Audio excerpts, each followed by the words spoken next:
Welcome to Wizards Institute, the #1 community to learn smart investing and financial independence. Professor Michael Sung is a technology venture builder and investor, having founded various companies in diverse high-tech industries ranging from AI, blockchain, semiconductor, and new materials. He's the chairman of Carbon Blue Innovations, a cross-border tech transfer and venture-building platform focused on rapidly commercializing and scaling internationally sourced blockchain, fintech, and digital finance innovations to developing countries. Great. So today we have my good friend and fraternity brother, Dr. Michael Sung, to What's up, bro? talk. Hey, been a long time. I think last time we saw was LA. We had a debate on blockchain.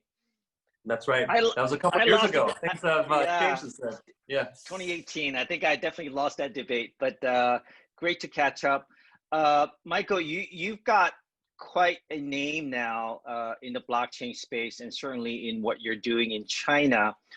But for purposes of the audience, could you give us just a few minutes on who you are, what you're doing in the space, and why? Okay. My name is Michael Sung.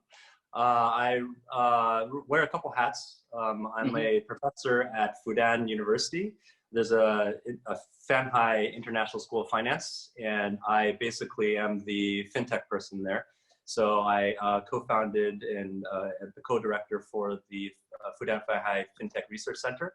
I do a lot of work in applying these new, bridging between sort of traditional finance and this new world of digital assetization and digital finance and blockchain, that kind of thing. So the research center is meant to be a very applied research center where we can take a lot of these concepts and apply them into the real world, coming at a very unique time in history where I think there's going to be a lot of traction in all this, right? I sit on a national think tank called the China Institute of Economics and Finance, where I'm trying to be a bridge, right? Take the best of what's happening in the internationally. Think areas like Switzerland and Germany and Singapore, the thought leadership in digital finance and digital assetization, and trying to modulate that into the China perspective and trying to get actually bilateral sort of collaboration, right? So that's my academic background. And then I am also, a serial entrepreneur. I've spent many years actually doing the 0 to 1 thing, right? Taking a very early stage concept and then doing, all the work to build it into a commercial reality. These days, I have moved on from the early startup stuff. I now do what I like to term the 1 to 1,000 thing. So I'll take growth stage companies that have already spent a lot of blood, sweat, and tears to build out their technology and capability, and I help them scale internationally. So I'm what I call a venture builder investor, and I focus now almost exclusively on fintech. And the idea here is trying to bring this fintech innovation with a very strong focus to the developing world, right? For financial inclusion and SDG goals and things like that. And the third leg of what I do is a lot of government work, right?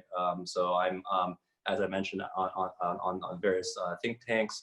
I've been advising different ministers in Greater China for a very long time, all the way from AI to IoT, robotics. But these days, again, it's mostly fintech, blockchain, and digital assets and digital finance. And then I'm doing a lot of work with the UN, in particular, an organization called the UN ESCAP, the Economic Social Commission of Asia Pacific, where I'm devising digital finance strategies so that we can actually, my dream is to build the digital economies in these developing countries, and then thinking about new business model innovation and stakeholder alignment, where we can get the West and the East to play together to build the digital economies in these developing regions. A triple win, as I say, and then bringing fintech innovation into these regions. And I believe that there's a huge revolution in digital assets, which will flow on top of these, this infrastructure in the near future, and that's my way of making impact in the world. Wow, that you're a busy man, Michael. Now, you also do work with Davos. I know that you're quite active there. Can you tell us about that?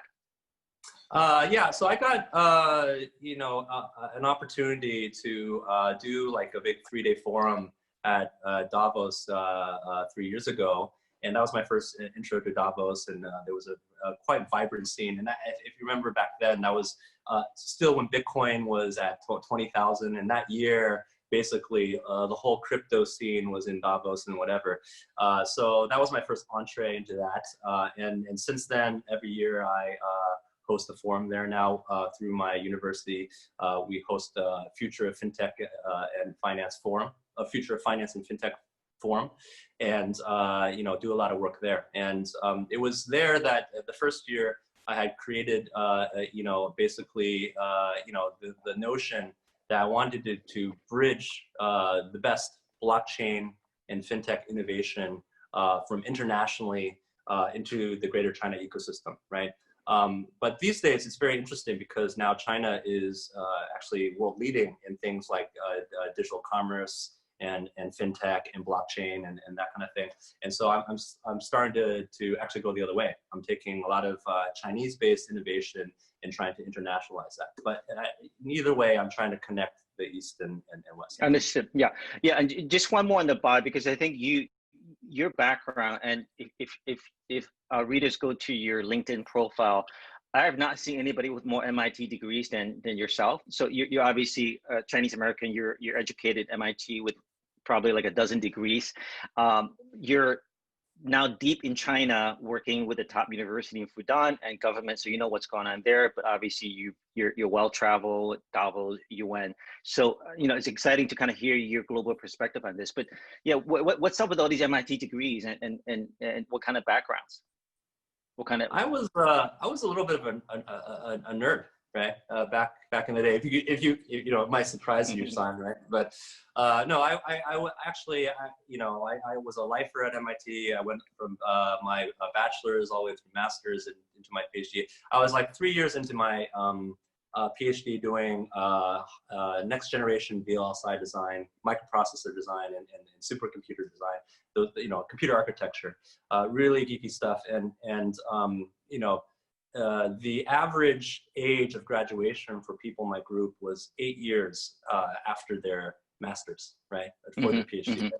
And I was 3 years into the program, and I just lost steam. I was like, man, I got another 4 or 5 years, and in the end, I'm just going to join Intel or become a professor. And I kind of lost steam. So as a last hurrah, I started to just really open my mind in terms of the possibilities of what I wanted to do, and I ended up at the Media Lab, right? Wow.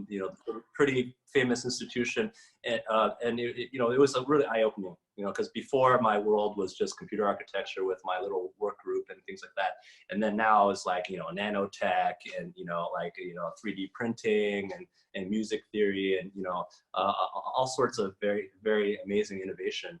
And I ended up at in the MIT wearable computing group for a group called the Human Dynamics Group. Then very famous group. Actually, my professor advisor was Sandy Pentland. He's one of the top scientists in the world. He's known as the forefather of facial recognition, and now he's at Davos as a tech pioneer doing all sorts of trust and privacy systems. But back then, the Human Dynamics Group was kind of interdisciplinary group marrying what we now call big data with what we now call AI. We used to call it machine learning or pattern recognition, and then combining that with wearable computing. And so I was kind of like the early innovator in what we now call quantified self, basically Fitbit type, Apple Watch type stuff, where combining sort of machine learning and wearables and physiology, long-term monitoring and behavioral kind of stuff. And so, yeah, that was a very interesting time period for me to really expand my, experience. And concurrent to that, I also got really into entrepreneurship, right? So MIT had a very famous competition called the 50K. Now I think it's called the 100K, but it was essentially the top tech entrepreneurship competition on the block, and I really got into that. So after I graduated, it set me on this sort of weird, wacky ride to be a serial entrepreneur in different ways. Yeah. Fantastic. So, all right, let's get on with it. I think time permitting, we want to cover three major areas, Michael, as we discussed earlier. One is really to hear your views on what is blockchain, your definition, and where it's going. Second is what's really happening in China, whether it's DCEP, the digital yuan, and other initiatives, and how that impacts the rest of the world. I think there's a lot to unpack there.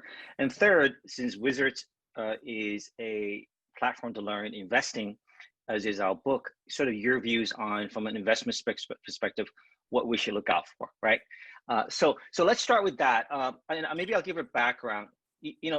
Blockchain, like a lot of emerging technologies, it's often driven by young people, millennials. And for 2 years, including in 2018 when we met in LA for that debate or discussion, I watch a lot of young people really being romanced by Satoshi's vision of decentralized governance, decentralized money, decentralized applications. But a lot of that seems to have subsided, and a lot of action seems to be more centralized, including the digital yuan, right? So how do you reconcile that, Michael? And specifically, if blockchain started out and being driven as a decentralized way to do a lot of things, including money, and now Chinese government and many others are actually using the technology for centralized, in fact, to make it even more centralized.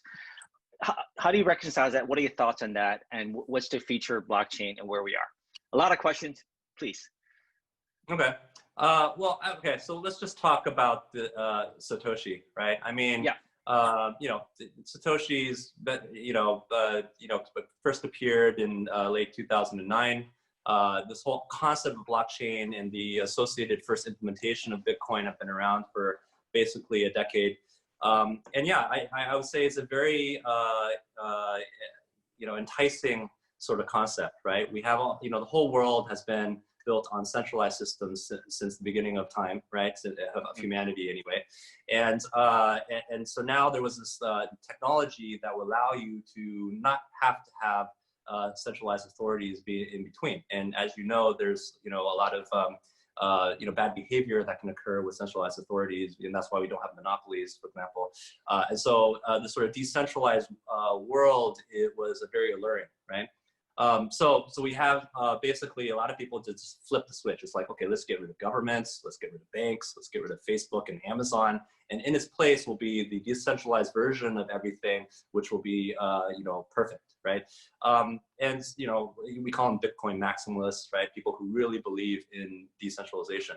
But what happened is that, the notion of full decentralization is almost as, impractical as full centralization. Right? You go into a full decentralized world, there's no rules, the anarchists like to play in this area. And it's all, I always like to say, full decentralization is almost akin to like communism, frankly enough. Unlikely comparison, but hear me out. It's, communism is a great political construct in theory, right? Mm. Everybody is equal, everybody does their share and whatever. In practice, it doesn't work so well, right? Because human nature comes in, and there's not enough structure, and whatever structure there is tends to lead to bad behavior of consolidation of power, which was antithetical to the whole notion in the first place of communism, right? So in practice, it doesn't work out, and I would say that that's probably true for full decentralization. Right? In practice, we were talking about early days about DAOs, right? Fully decentralized autonomous organizations, and everybody just would live in this free libertarian world and everything like that. But in actuality, a lot of bad behavior actually occurs. And I'm actually quite philosophical these days in the sense that, it's about the DAO, right? It's about, the Taoist theory. It's about the balance. It's about the balance between different elements and stuff like that. So full centralization is bad. I would argue full decentralization is interesting in theory, but not really practical. I would say that the balance point in between is really where it's at, right? Balance where you can decentralize so that we can have better behavior and checks and balances and transparency, but there's enough structure in there such that there's good, well-behaved rules. There's well constructed rules so that behavior is good, right? Somewhere in between. And so I think that's where we end up. We started from full centralization, and that there was a lot of problems with that, no doubt. And then we swung all the way to full decentralization. That didn't work out so well. And now we're finding a balance in between. And I think it'll, in my notion of things, it will probably start with more centralized than what I think the sort of maximalists want.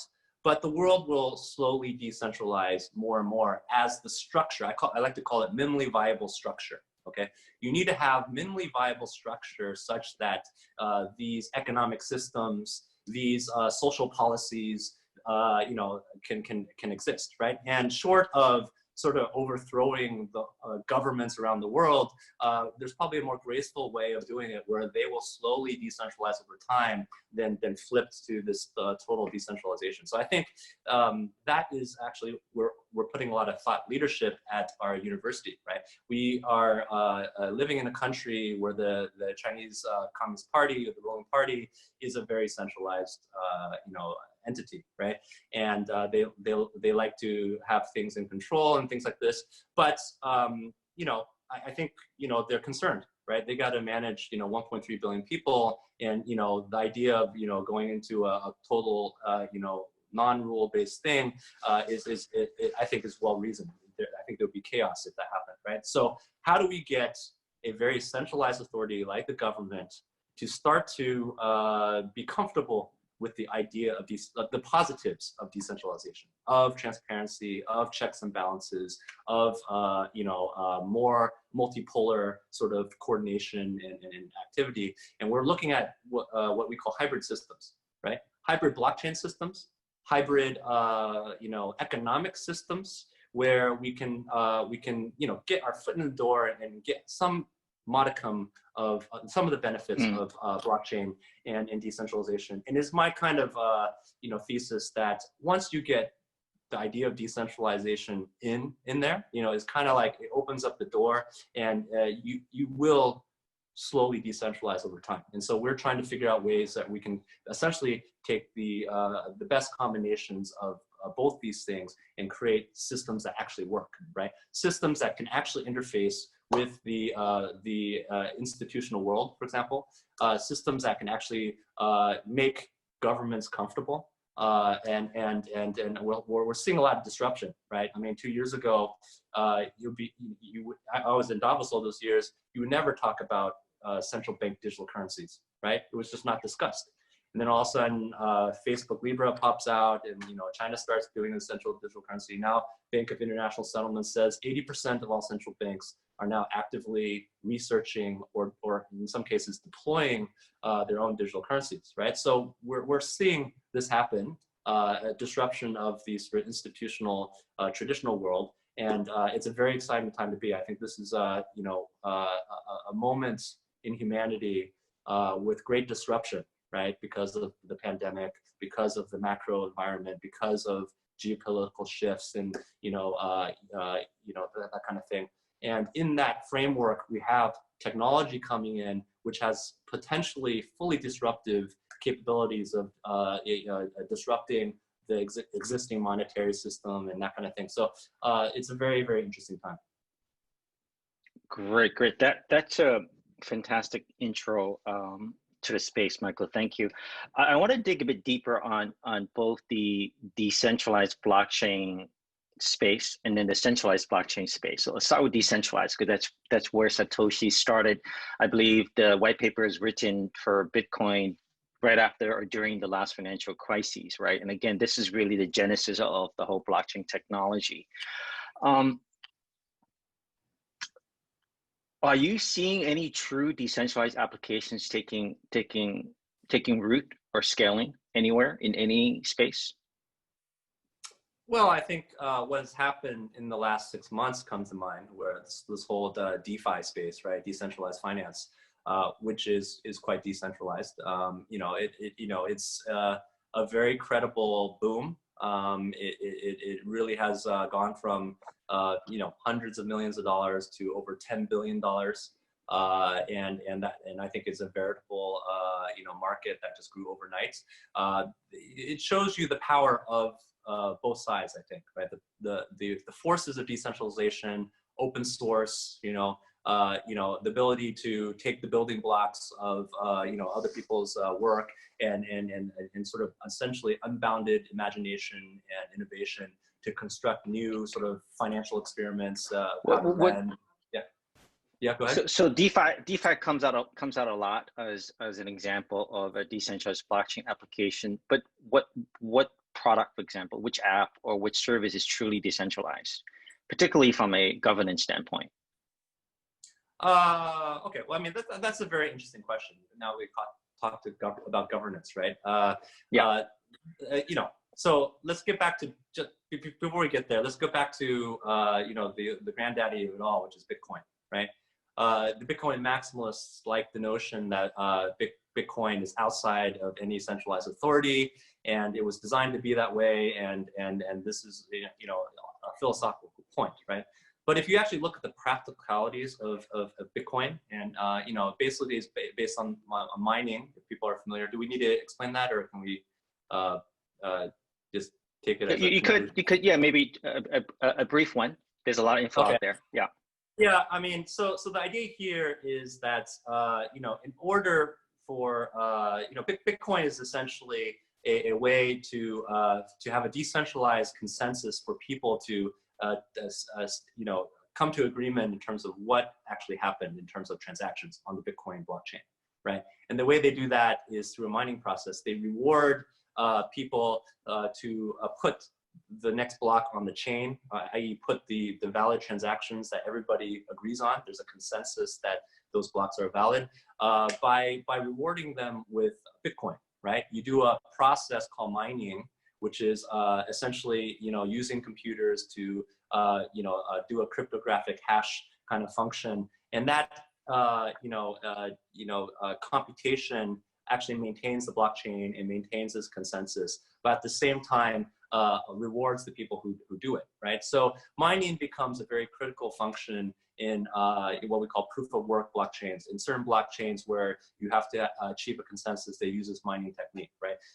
The issue really is mining is an expensive process, and there's a huge economies of scale with the mining process. So, i.e., companies or individuals with deep pockets that can go and buy server farms then have a much greater ability to be able to mine Bitcoin and therefore control the consensus on the blockchain, right? So in theory, the theory of Satoshi was that the mining process will be fully decentralized, right? That you would have millions and billions of miners, and then the idea here, if you work out the math, is in order for you to actually control the network, you need to have more than 51% of the hash power, the mining power, and it was very hard to do if there's millions of miners. You needed one big guy to have half. Absolutely. Planet. And so therefore the blockchain would be secure in that there wouldn't be a single individual or entity that can control the blockchain. That's the theory, right? In practicality, 70% of mining comes from China, right? And it's quite centralized, meaning there's an oligopoly of a few miners. In fact, if 2 or 3 of the largest miners got together and colluded, they could take over the whole blockchain and write whatever they want as transactions, and that kind of breaks the system, right? That hasn't happened only because it'd be against their interest to do that, because if that ever happened, the value of Bitcoin would drop precipitously, because everybody is betting on Bitcoin being a safe and secure blockchain that doesn't do that, right? But it's all a little bit not so clear, right? So if Bitcoin as this blockchain is one of the ones that doesn't have a good consensus, the follow-on blockchains have been trying to solve this problem. How can we get around the fact that you have aggregation of power, right? And to create a more equitable system. There are all sorts of theories and implementations and things like that. In getting back to the DeFi case, you see a lot of... Michael, I'm sorry. That to me was a very important point, and I would say probably quite controversial if you talk to Bitcoin maximalists. For example, Bobby Lee was on the show. If I may try to paraphrase what I think you said, and you tell me if that's correct. What you're saying is, Dr. Michael Sung, you know, a global expert in this blockchain fintech space, you are saying, you know, the granddaddy of crypto and the birth of blockchain really is Bitcoin, because of the oligopoly power in mining and hence voting structure. Even though theoretically it's decentralized and democratic and no cheating, but in practice, given the concentration of miners which have control, and you didn't mention, but possibly we don't know who owns all the Bitcoin, right? Satoshi supposedly owns something, we don't know who he is. That in practice, it is really not truly decentralized governance, and there is room and possibility, distinct technical possibility to cheat. Is that what you're saying? Collude, yes. Collude, right? And now there's no evidence of that happening, but the structure isn't per envisioned by Satoshi, right? And so the implications for folks that are maybe betting too much money or their life savings into a Bitcoin, in your view, has some risk. Is that a true summary of what I think you just said? There is a non-zero risk, okay, that Bitcoin has some flaws in it that would undermine its value system, right? One of those is cryptographic, okay? If quantum computing comes about and cracks all the cryptography and you know, that kind of thing, then of course the system would fall apart, right? The other is this consensus thing, i.e. A few major players control most of the hashing power and control most of the Bitcoin itself. And you know, I think it's quite non-controversial to say that these guys, you know, manipulate the market, and they are acting in their best interest at the very least, and therefore are able to manipulate the system in unintended ways. Yeah. Okay, so that's another third risk. So again, for Bitcoin, and again, Bitcoin's probably the creme de la creme, right? So the other currencies are even more centralized or more at risk, because Bitcoin is really the one that has the highest market cap and around the longest. There is the potential risk because to adjust or change governance or the control Bitcoin, I think what you said, you need 51% voting power. And I think there's at least three areas. One is we don't really know who owns all the Bitcoin, right? So theoretically, 3 or 4, 10 owners of Bitcoin could get together by themselves or with the miners, which is an oligopoly, and control that 51%. And then there's also the emerging technical risk of cryptography being able to crack whatever blockchain algorithms are in there to potentially then disrupt Bitcoin, right? So, yeah. So in your view, don't put all your money into that product. That being said, I am quite bullish on the prospects of Bitcoin. It is the granddaddy on the block for all its flaws from a technical standpoint. You know, it has very low transaction speed, all these kind of things. It didn't fulfill I think the full promise of being digital gold money, right? Money anyway, okay? It fulfilled its role of being a store of value and that kind of thing. It's probably not the best form of money because of the volatility and different kinds of attributes. So as a medium of exchange, it is not the best thing. You would not, I would not recommend you using Bitcoin to go buy pizza and that kind of thing. Absolutely. The value would increase or at least be volatile. But that being said, it is a granddaddy one.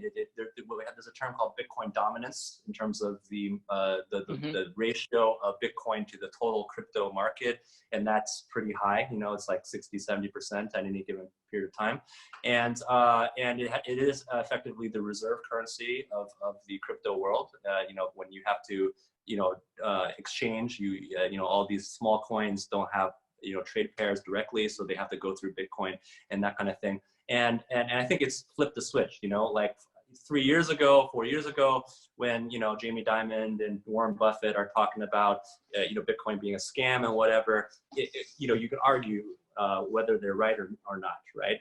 These days, I would say you'd be pretty silly if you said that Bitcoin has no value because you have pension funds and endowments and central banks and institutional finance really dumping onto it, right?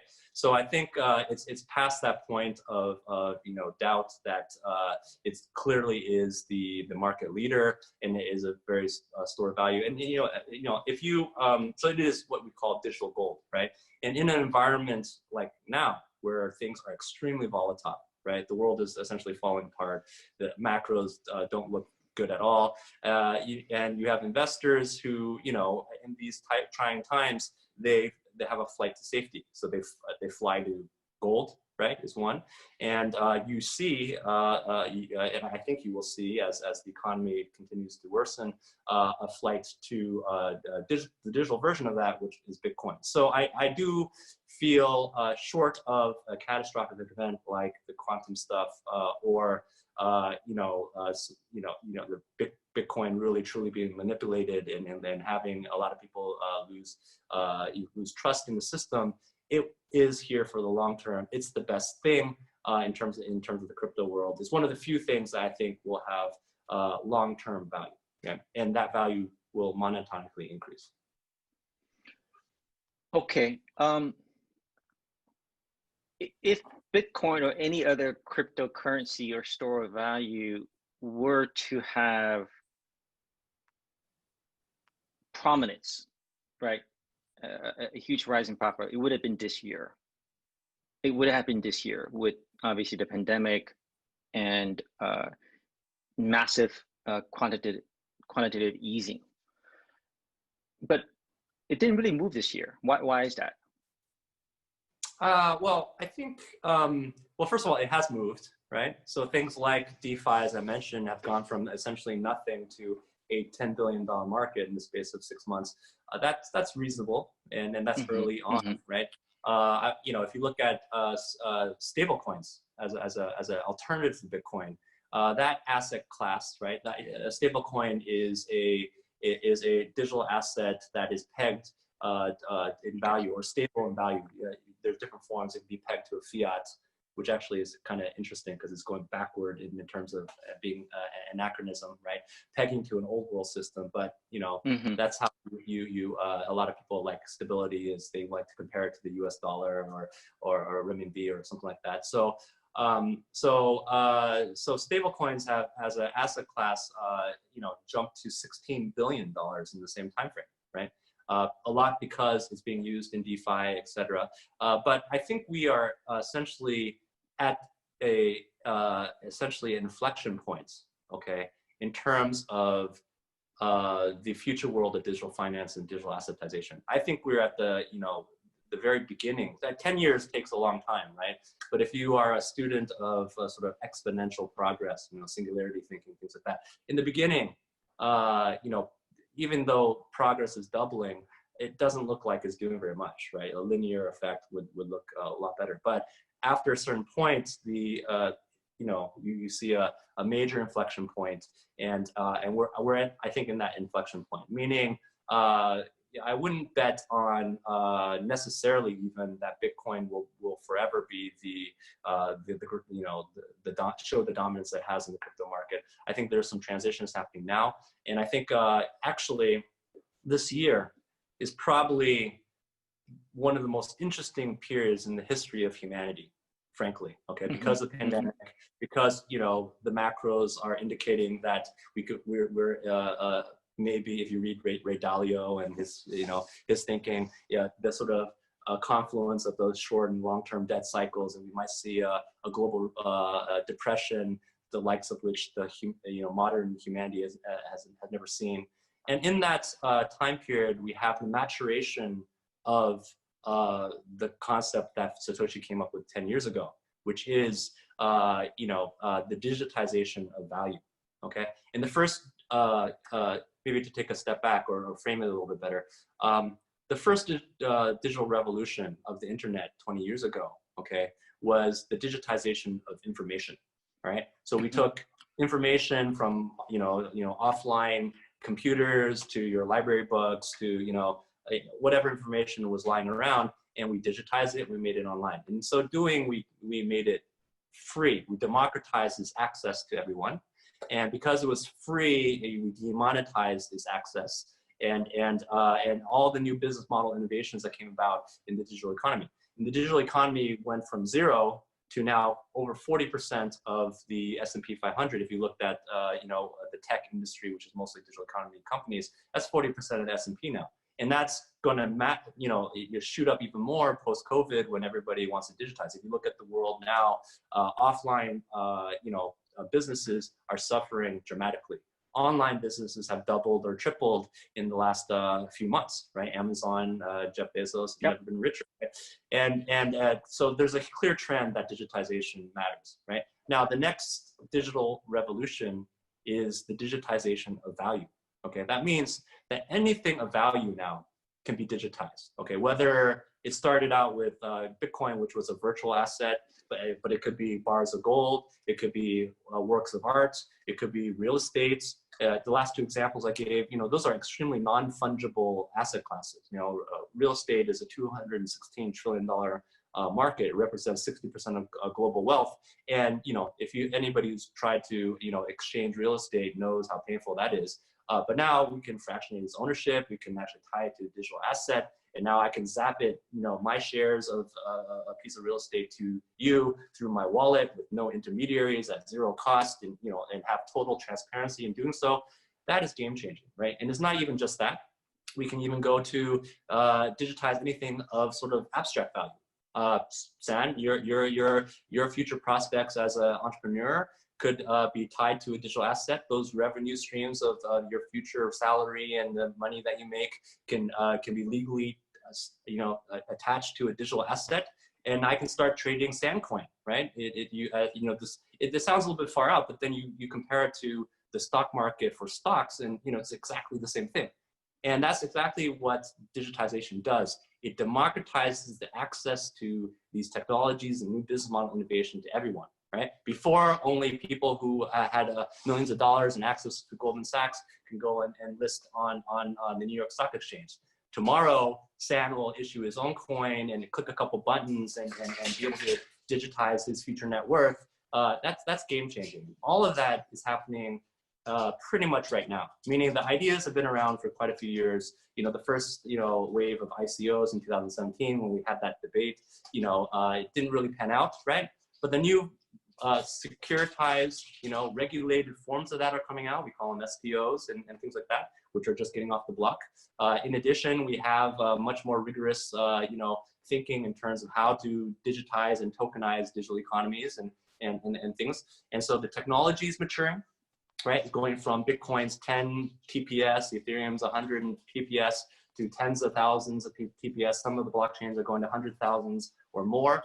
Which means that we can do, Visa network is 50,000 TPS. So we can do scaled enterprise, institutional grade stuff on these blockchains. They're more secure, smart contract frameworks are built on top. And so basically all of it's coming together so that it really lowers the bar for people to join the digital economy and latch onto these tools. And so I think we're on the brink. And then the final piece, of course, is the regulation, right? We got Switzerland, Singapore, Germany, and I'll mention quite prominently, China is going to lead the way in not just the digital RMB, which everybody's heard about, but also regulated digital assets. And the difference is Switzerland, Singapore, for all their innovation and bleeding edgeness in terms of defining the rules, they're tiny economies, right?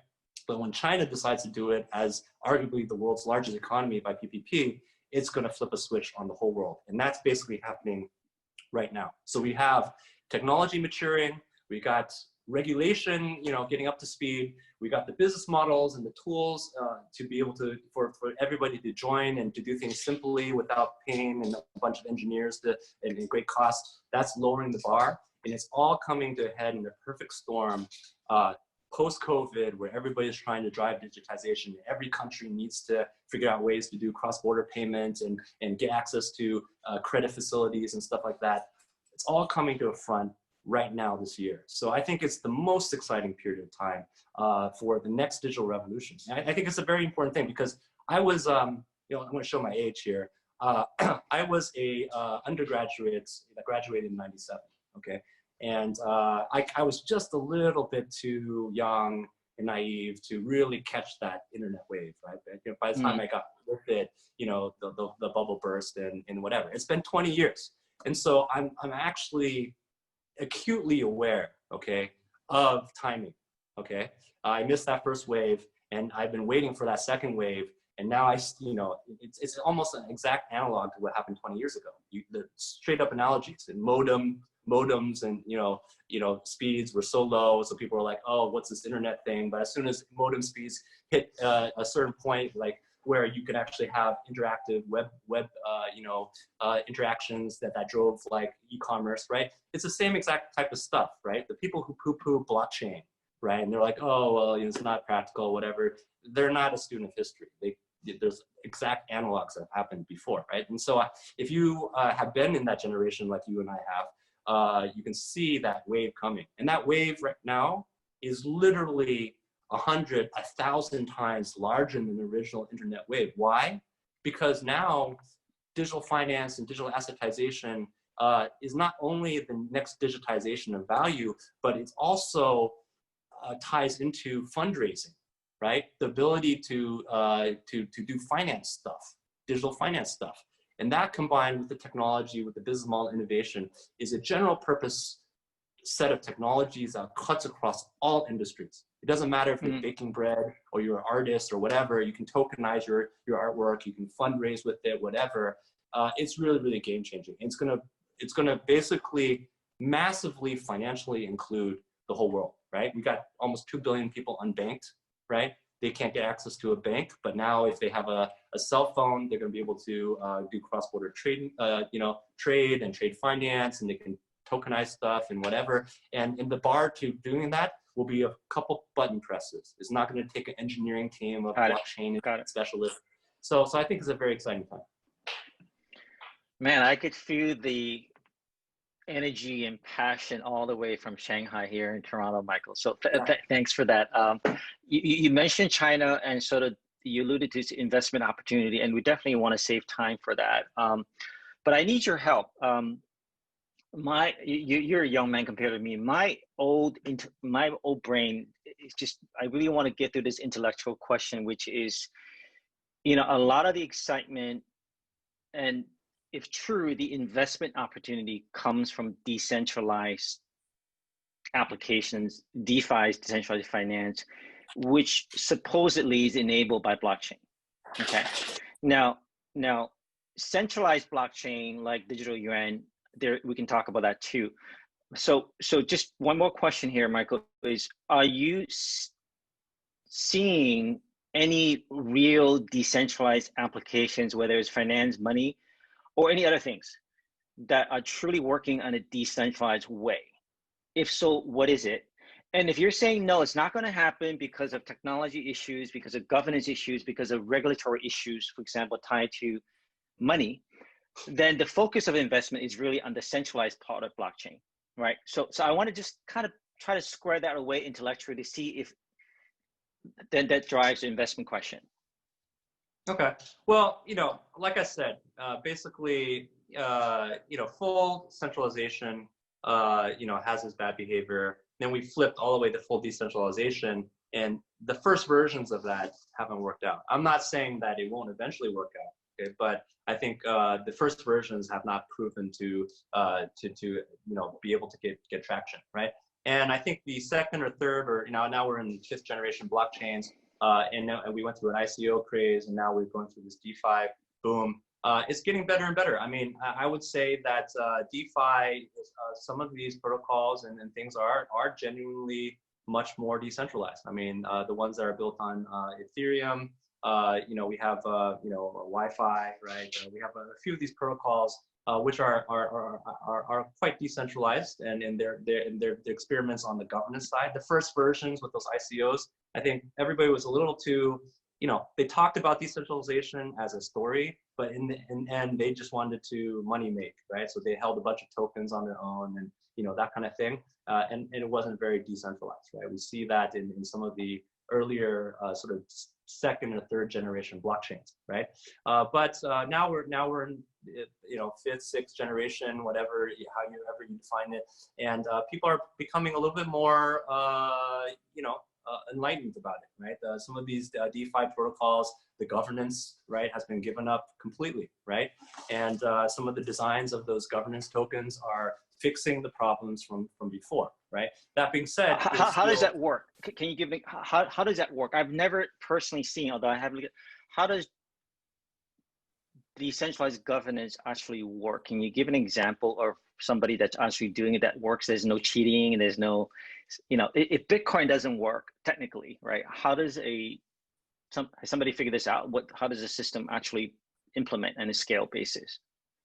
Well, I think we're still in, okay, I mean, so the original type of consensus was this proof of work, right? Which is the mining thing. The problem with mining, of course, is, the people complain about the energy costs, right? And people complain about the bar that it takes to do that. So basically people with economies of scale can kind of, get more muscle into it. We can talk about the pros and cons of proof of work, but now we have moved into things like proof of stake. We see like Ethereum and a lot of these blockchains shifting from proof of work into what we call proof of stake. Proof of stake is very simple. It just means voting, right? If I have a token, for every token that I have, I can now vote on something that happens, right? And they have various different, there's a whole ecosystem of different protocols that have different variants of this. We have what we call delegated proof of stake. That's like the US elections, right? Instead of you having a general election, pure democracy votes, you have to vote for, one of us, a special set of delegates, and those delegates will make the final vote, right? So you have a kind of a two-tier system, whatever. And then you have, protocols like Algorand, for example, or notably pure play proof of stake, i.e. one vote, one token, one vote, right? And things like that. But you can buy tokens. You can buy tokens, you can buy votes, just like you can buy votes on Facebook, right? So Ethereum is quite decentralized, but the 8 or 9 founders of Ethereum own a chunk of Ethereum. So technically they could collude and vote, right, as well. So how do you get around that?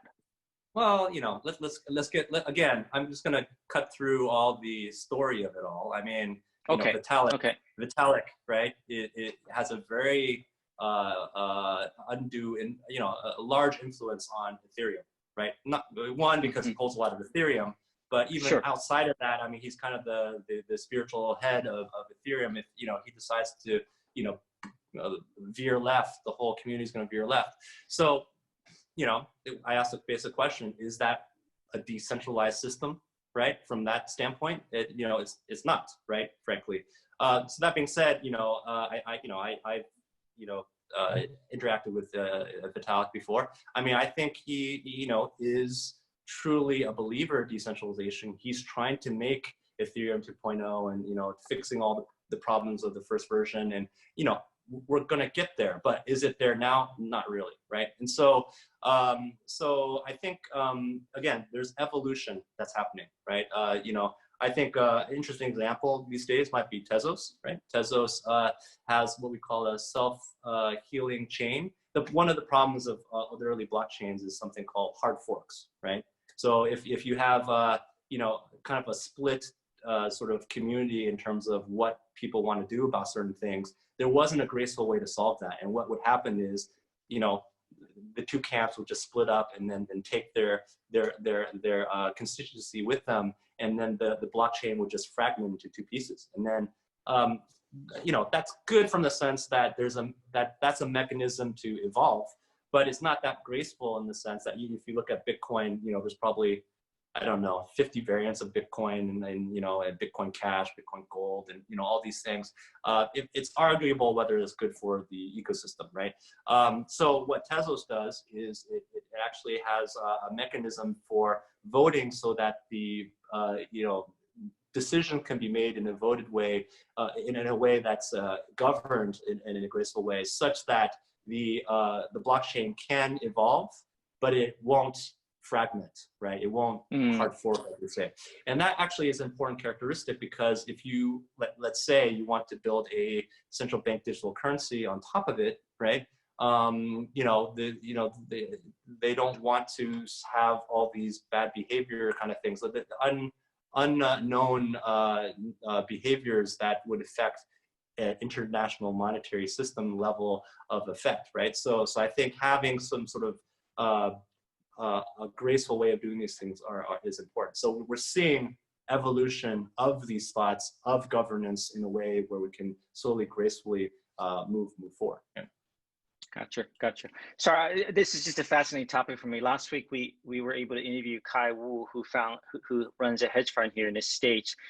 Kai used to work for Jeremy Grantham, and so he wrote a few pieces that we talked about that basically said big tech, which is getting more centralized and more powerful, is eating value investing, right? So really the trend of investing in big tech, which is growth investing, has been killing value investors.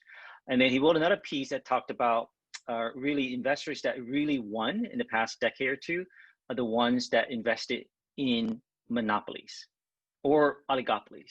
So he cited, for example, Buffett. Buffett actually invests in monopolies and oligopolies. For example, when he invested in banks, he actually took stakes 10% or so in the top banks. Coca-Cola obviously is a duopoly with Pepsi, and that's how he wins. And so to me, having a viable decentralized alternative is what could disrupt what is happening in the world, which is an increasing decades trend towards monopolies, which is centralization, right? So, but from what I'm hearing, and this is my interpretation, is it's not quite yet prime time for decentralized blockchain to disrupt big tech or monopolies. And so from an investment standpoint, it's not something that is, again, ready for prime time. But let's not spend too much more time on this. I think you've given great insights. Let's talk about the centralized side. What's happening, in particular, what's happening with digital money, with digital yuan in China? I know it's moving very fast. You just had a number of interviews with CGTN and others. And what's the implication of that, Michael, when digital money, government fiat digital takes over? And specifically, if China moves fast and US or Euro don't move as fast, what is the long-term implication of that, please? Well, I think, again, 2 years ago, it'd all be a hypothetical. And now I see basically, again, the history of it all really centers around Facebook Libra last year in May, sort of the announcement. That really flipped out the whole world, right? I mean, that day, the digital currency head went back to Beijing, had a huge, emergency work group session to get their head around it. China had been researching quietly what we call the DCEP, the Digital Currency Electronic Payments, since 2014. It wouldn't have been clear when it would have ever been released into the wild. It was just being researched and methodically, right? But Libra really catalyzed, China to decide to go and be accelerate their timetable, and not, even 9 months later, you have Xi Jinping announcing this as a thing. And they went in the beginning of this year in April. We go into test beds, and a month ago we go to full country-wide scaled test beds, and now the PBOC is strongly indicating that policy is going to get set pretty soon, and there'll be essentially a full commercial release in time for the Olympics by 2021, right? So the time frame is a year and change, if that, right? And so that's what's happening in China. Now, what about the rest of the world? I mean, again, I mentioned, a couple of years ago, if you went to Davos, and nobody talked about it, right? It was just, it was Bitcoin and cryptocurrencies were verboten. Central CBDCs, central bank digital currencies, wouldn't have the time of day, right? But now you have the kind of a double catalyst, right? With Facebook and then China. It really catalyzed a lot of activity across the world. So now you have most of the central banks around the world, you know, actively looking at it, and you have a lot of motion, right? You know, there's going to be a digital euro coming out of probably France first, and then you have, even in the United States, just in the last half year, you have the CFTC chairman, Giancarlo, you know, really having a bunch of congressional hearings. You have MIT involved on the bit dollar situation. I was looking at legislation just very recently about how it's going to be mandated that by, you know, end of year or within the year, they're going to have mandate that all banks have provide digital wallets to people. So I think you know, certainly the big economies of the world are taking a hard look at this and really accelerating their timetable, right? I originally had thought, you know, a place like the US would have been a number of years, but it looks like it's going to be accelerated as well, right? And then you ask yourself, okay, if that is going to happen, let's fast forward, right? 3 years out, right? What does that world look like? Well, we have a credible, you know, G7, a number of G7 nations, you know, at that point having their own CBDCs, and you know, also a whole bunch of stable coins, you know, in the mix, you know, that are allowing more stable sort of transactions across the network and can be used like digital money. How does that affect the international monetary system? That's, by the way, something that I might as well address it, because that's something that really is, you know, a hot topic these days, right? The talk is, oh, you know, with the release of the digital RMB from China's side, is that going to disrupt the hegemony of the US dollar, et cetera, right?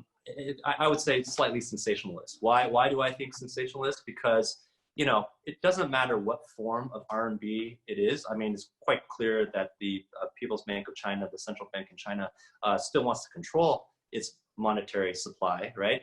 And so therefore, you know, a digital form versus a traditional form, which is, by the way, electronic as well, is still heavily controlled by the central bank, right? So which means, you know, they have to consider a lot more than just the digitization part if they want to actually internationalize it, right?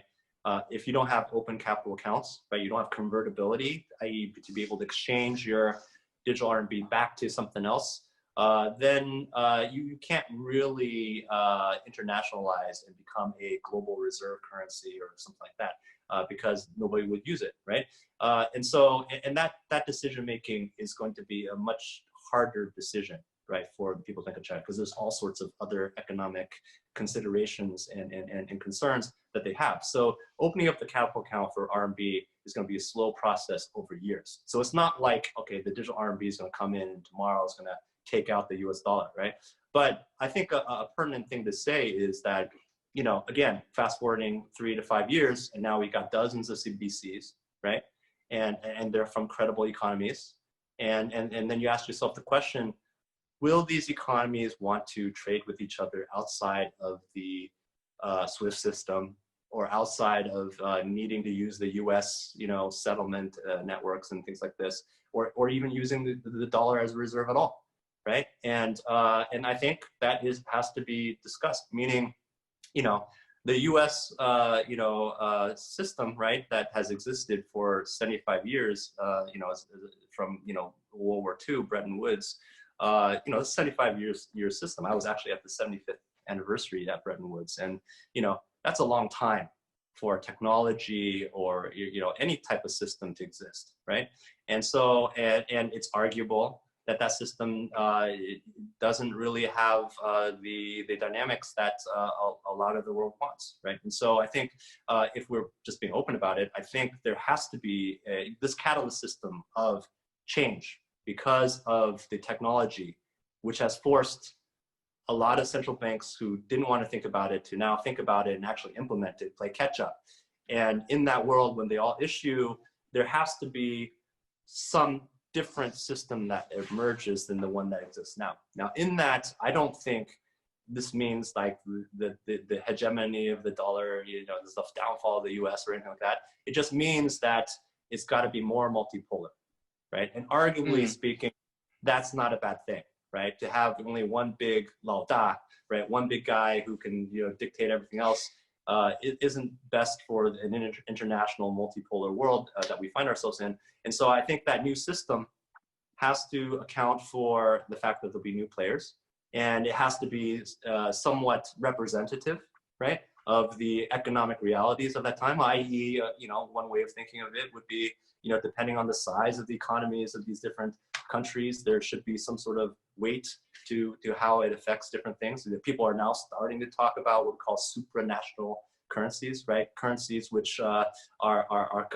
composite baskets of different currencies or different elements. I think it's a fascinating world, and it's a discussion that should be had. Meaning, I don't know what the solution is, right? You know, I'm an American citizen. I would love to see the world kind of come together rather than fall apart. We are certainly challenged these days with the geopolitics and the way things are going. But you know, I'm trying to figure out ways myself to get both sides to come together in a more harmonious way, right? Where we can, you know, accommodate for the growth of countries that are now coming onto the world stage. We can also accommodate the incumbent powers and address their concerns of, losing influence or whatever it is. Can we create a international monetary system with CBDCs, which are interoperable and have sort of good characteristics baked in, so that there's good behavior and that everybody feels that it's fair, right? And I think that's an open question that I would really like to solve, right? Okay, so the greenback, the US dollar, is still obviously the world's currency, but the US versus the world and China is in relative decline. I think we all know that. Euro and yen are not getting stronger. The RMB, China is getting stronger. So the question then is, just kind of drill down a bit, Michael, is how does China rolling out so fast and so aggressively, again, relative to the US and other countries, a blockchain-enabled digital yuan, how does that change things in your view? And this world order of money? Okay. Well, I'll make a slight clarification. The digital yuan, at least in its initial form, is not blockchainized, right? Actually, it's a fully centralized system, and it's actually designed in a flexible way. It's a two-tier system where the first tier is a fully centralized system, like any other sort of centralized money system. So that means that the digital yuan will be disseminated to partner banks and institutions. And that second tier, in terms of how that digital yuan is then deployed to the masses or deployed internationally, may or may not be centralized, right? So, I think it's open what the forms will be. I will probably guess that it will be both, right? If you want to have a more spread its use more and more, then I think you want to latch on to both the centralized ecosystem as well as the emerging decentralized ecosystem. Yeah. Go ahead. Yeah. So sorry. So again, that's important. I never thought Libra had a chance. I thought it had zero chance, just because no government, certainly no powerful government like the US government or Chinese government, would allow private sector, not to mention Facebook, to threaten the power of money, which obviously is useful, and it's how governments use to control the economy and other. So when we talk about a digital yuan, I'm really thinking it's a centralized money, because I don't see China giving up control of its monetary system. And when you say the second tier that's decentralized, I think, please correct me, you're referring to potentially some decentralized actions tied to the use of money. For example, maybe certain loan approval or certain transactions that might be enabled or made more efficient using blockchain-like technologies. But the control of that digital yuan, I don't think China would ever give up. Rightly so, in my view. Is that correct assumption?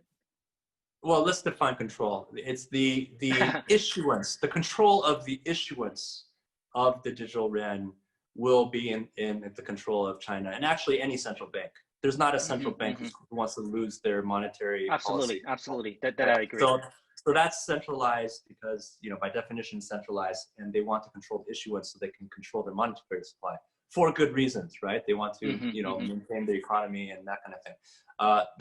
But the dissemination, okay, control of the dissemination of that digital RMB can be decentralized optionally, right? It remains to be seen, right?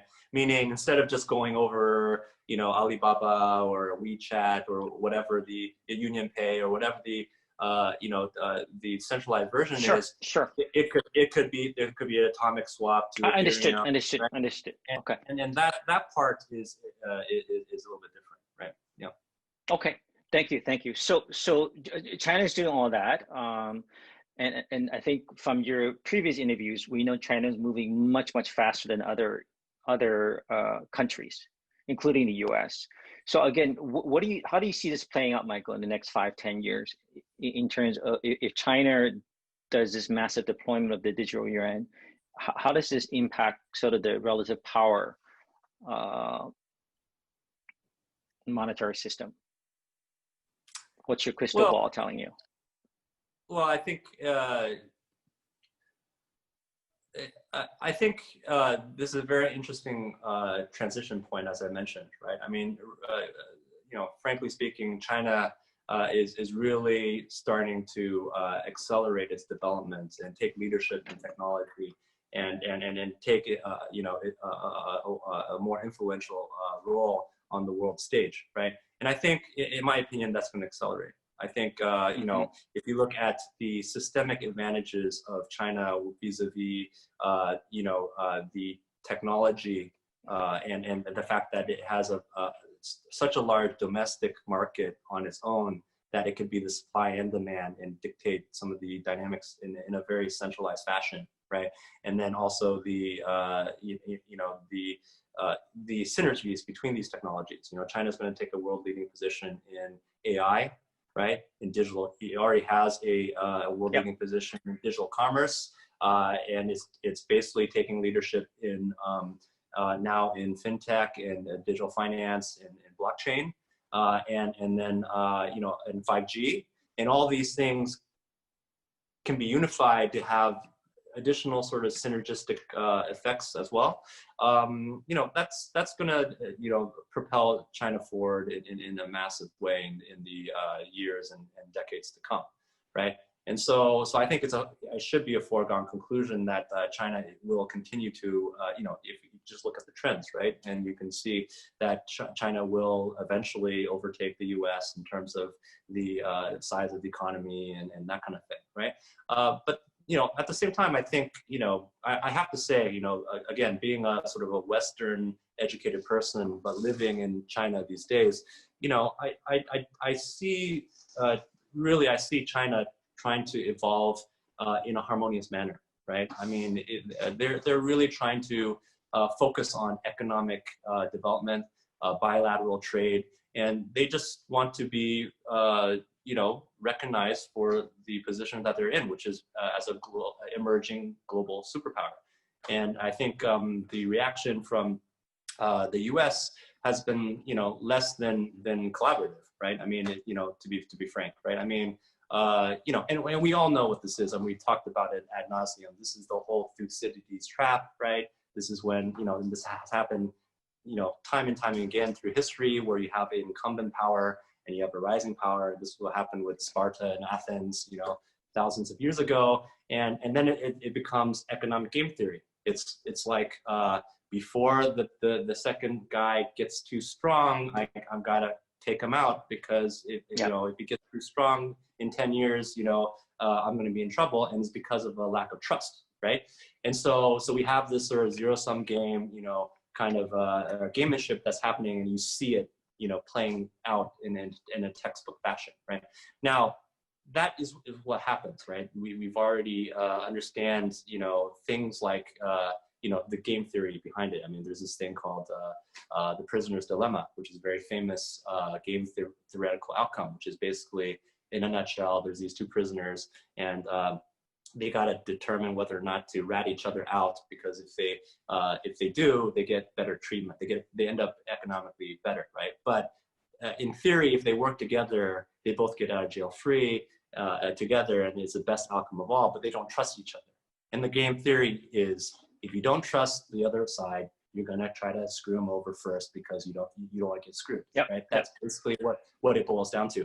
And so that exists. And what I think, what I'm actually toying with, okay, is that I think with technology, i.e. blockchain, in a completely unhokey way, I really 100% believe that blockchain technology is the key to changing that game theoretical result. How? Well, because blockchain, if you understand a little bit more, is about enforcing through the technology computational trust between parties where trust doesn't exist natively. Okay, and because, for example, I could have a smart contract that locks, like in an escrow style, right? I don't have to trust you, San, because I have my funds locked in an escrow, and based off of a trigger is going to send the money to you if you do the thing that you said that you do for me, right? So I have some sort of systems in place that can computationally enforce trust, even though I would not usually just wire you money, right, directly, because I don't trust you, right? So the combination of having smart contracts, take it back to the prisoner's dilemma, right? If I had two prisoners in there and they had blockchain, right? And they can lock a contract up there and be like, hey, in the contract is audible on both sides, right? San, look at my contract. Okay? You're a prisoner, I'm a prisoner, right? My contract says, San, if you screw me over, I'm gonna screw you over super hard, right? But if you don't screw me over, I'll be nice to you. And then your contract says the same thing. And then you have these two contracts start to communicate with each other. They're gonna do the rational thing because they can computationally and through the technology enforce trust where trust doesn't exist, right? And so I'm actually toying with these ideas. I think there is a possibility where we can create win-win models, okay, where both sides wins and we can de-escalate the situation. I mean, if you look at the geopolitics now, right? I mean, China has its Belt and Road initiative, right? What does that look like from the U.S. perspective? It just looks like, back in the day when we were kids playing Risk, right? That just looks like me taking over territory. That's me taking over Africa, right? And when I take over Africa, I get all the minerals, right? And you get nothing, right?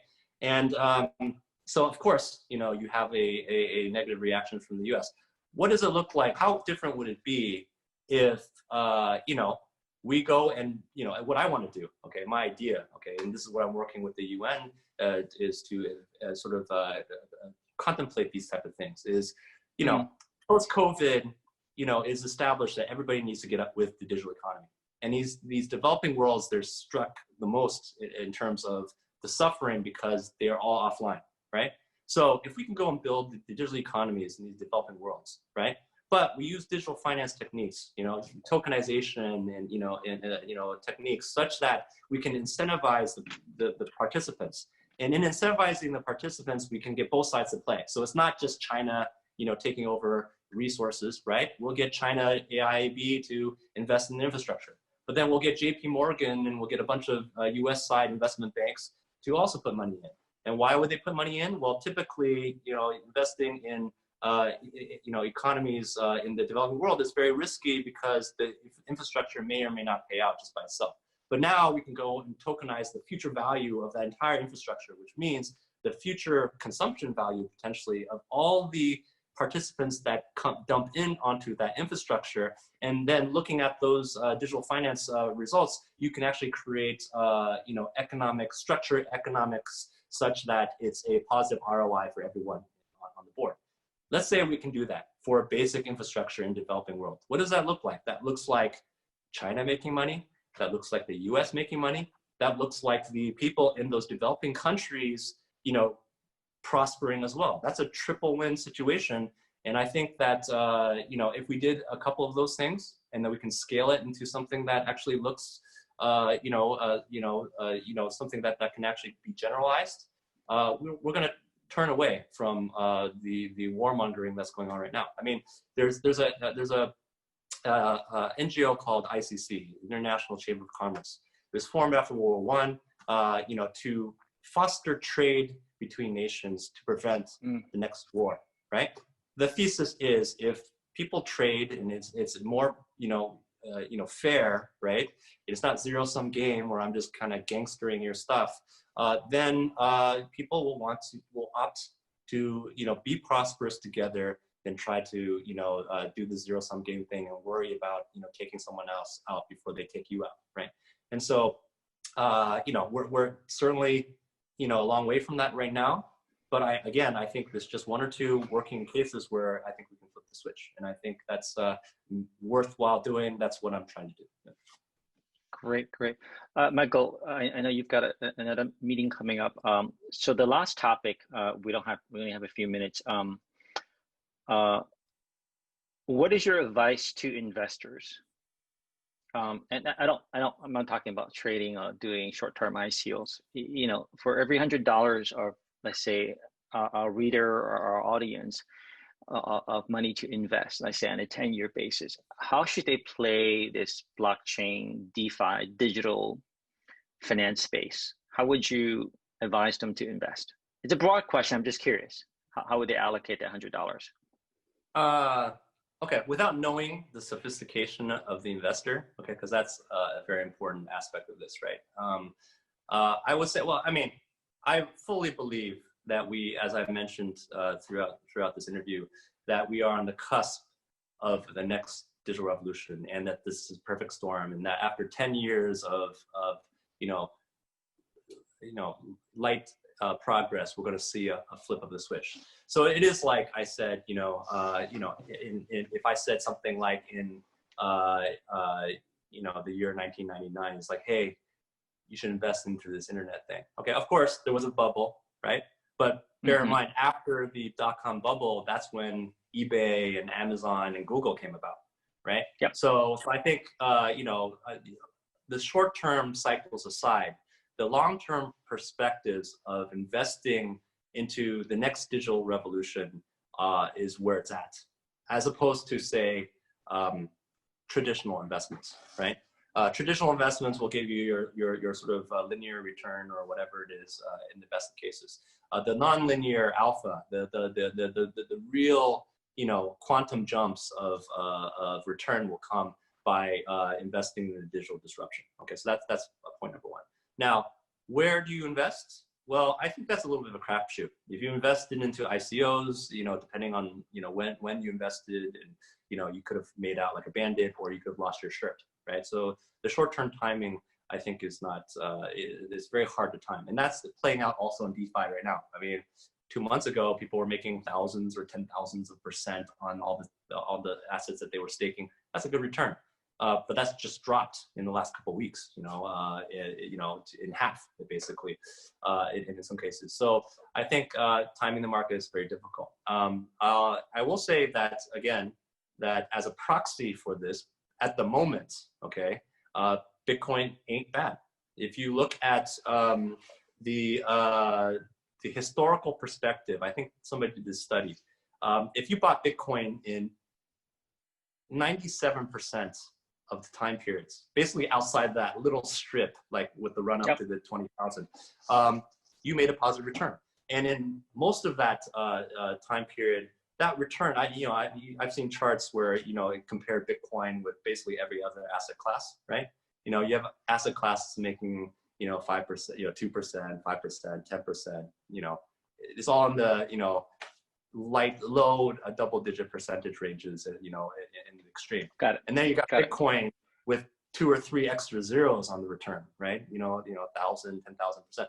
So I think the long-term dynamics, again, short of a catastrophic breach in trust of the entire system of Bitcoin, the dynamics are such that Bitcoin is poised to be a very appreciating asset over time.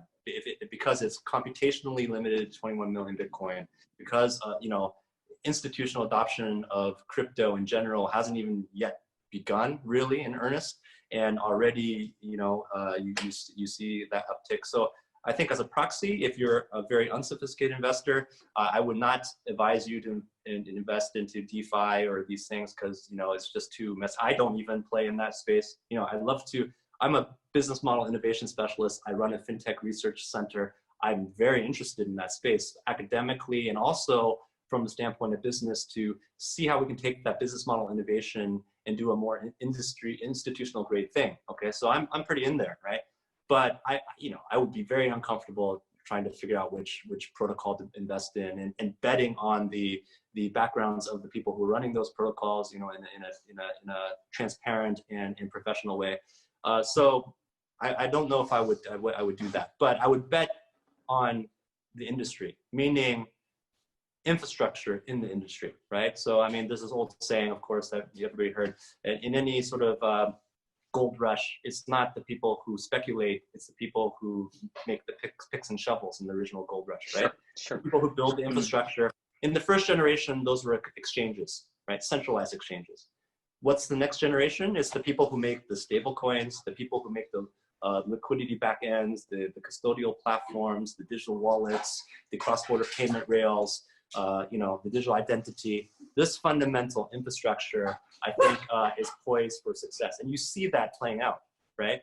If you look at, I've been talking to a lot of these cross-border payment companies, the big unicorns in China, right? The Ping Pongs and Lian Lians and Huifus and Ant Financial now, I throw in there.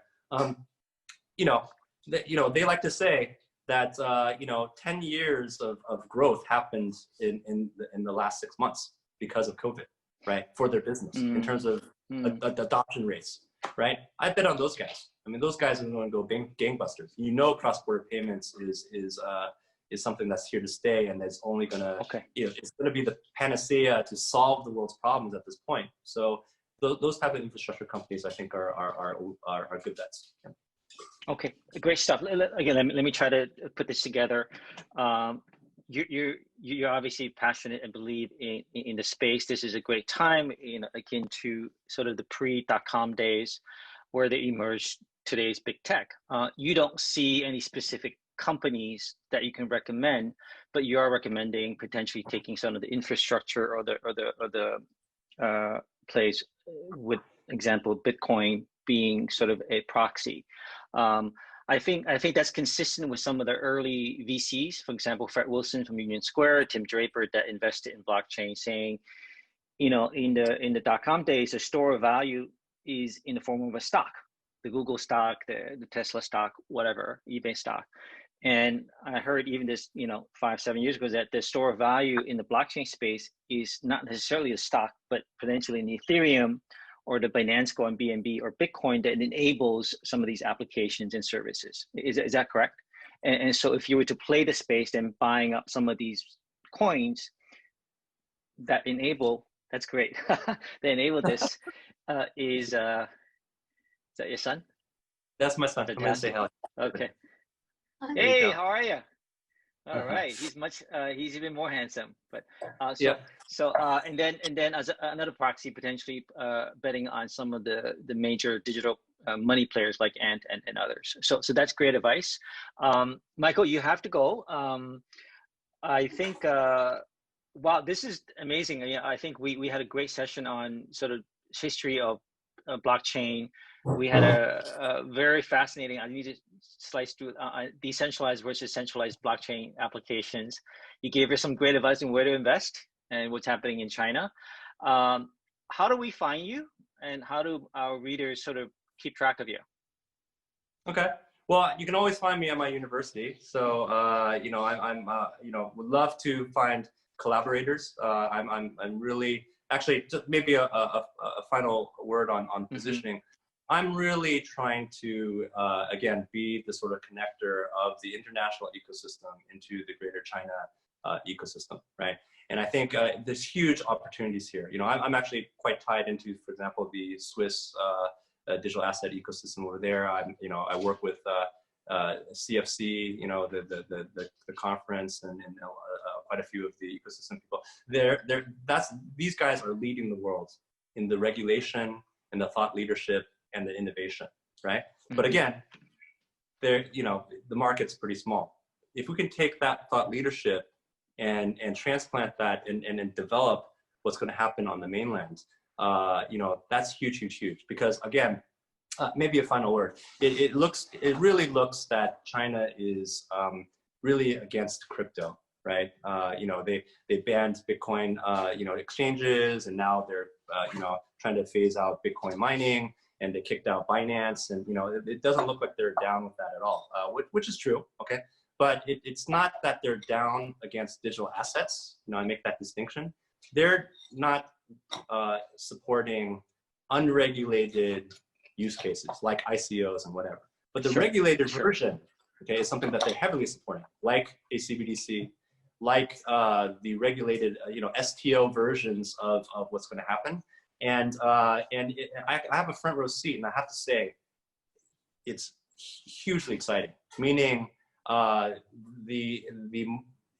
would predict, okay, in the next few years, okay, China is going to flip a switch and take a huge role in the massive enterprise adoption of regulated digital assets in the world. And because it's such a large economy on its own, and that China effect is going to have profound effects of what's happening around the world. Okay, so again, now is the perfect time to do it. It hasn't happened yet, but the perfect storm of trends is pushing in that direction to make institutional adoption happen. And so now is a very good time for if you're a Western player who has a infrastructure or digital asset or digital finance experience to come and play. And so I want to be that bridge. I want to maybe as a plug, I'm creating a international digital finance forum at the end of this year. The whole point is to get anybody who wants to play to come and interface with the ecosystem in China, and let's figure out. You've already heard my spiel about how we can try to create new business model innovations and also structure incentive structures in digital finance such that it's a win-win for everybody. And I'm pretty sure China welcomes that as well. And so that really is what I want to end off with by saying that there's a huge opportunity to really work together. Anybody who wants to find me, they can go to shoot me an email on msung@carbon.blue, or my handle is @surreallucidity, surreallucidity, SURREALUCIDITY. That's my Twitter, which I don't use very much right now, but it's also my Telegram, and that's my handle everywhere. So we'd love to hear from everybody, and looking to collaborate. Thank you so much, Michael. Really appreciate it. You have a great day. Thank you for joining us. Please visit Wizards Institute to access the blog summary of today's session, to learn more about other speakers, and to network with other investment wizards. Wizards Institute, the #1 community to learn smart investing and financial freedom.